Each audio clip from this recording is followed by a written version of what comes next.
kulan wacan halkan waa SOM News TV ku soo dhawaada warka telefishinka oo waqtigan si toos ah ka imanaya stuudiyaha telefishinku ku leeyahay magaalada Hargeysa ee caasimadda Somaliland waxaan ahay KHADAR KAAFI qodobada wararkayaga ugu doorka roolana aan ku hormaray waxa kamid ah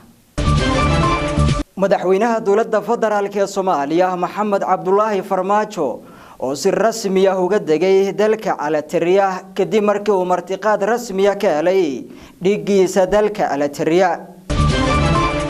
maxkamadda darajada koowaad ciidanka qalabka sida dawladda Soomaaliya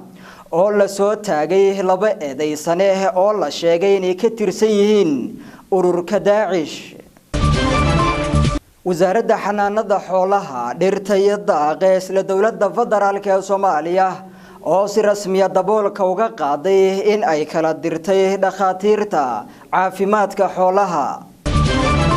maamulka rugta ganacsiga ee Somaliland oo si rasmi ah uga hadlay markii ugu horeysay dab khasaare ba'an geystay oo ka kacay warshada furaashta ee ku taala magaalada Hargeysa ee caasimadda Somaliland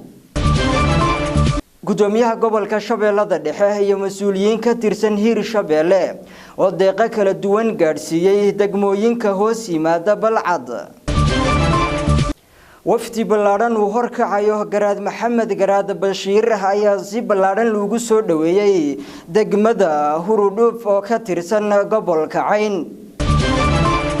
gudoomiyaha gobolka Shabeellaha Dhexe oo booqday cisbitaalka guud ee degmada Balcad oo ay ku jiraan dad uu soo ritay xanuuno kala duwan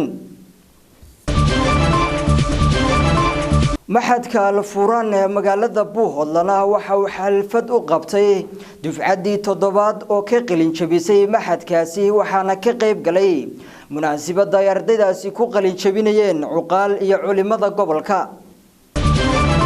waagaga khiyaarta hawada nagala socotay kuwaasi waxay ahaayeen qodobada wararkayga ugu doorka roon leh qodobadaas iyo qodobo kale oo faahfaahsanba dabcan goor dhow u diyaar garooba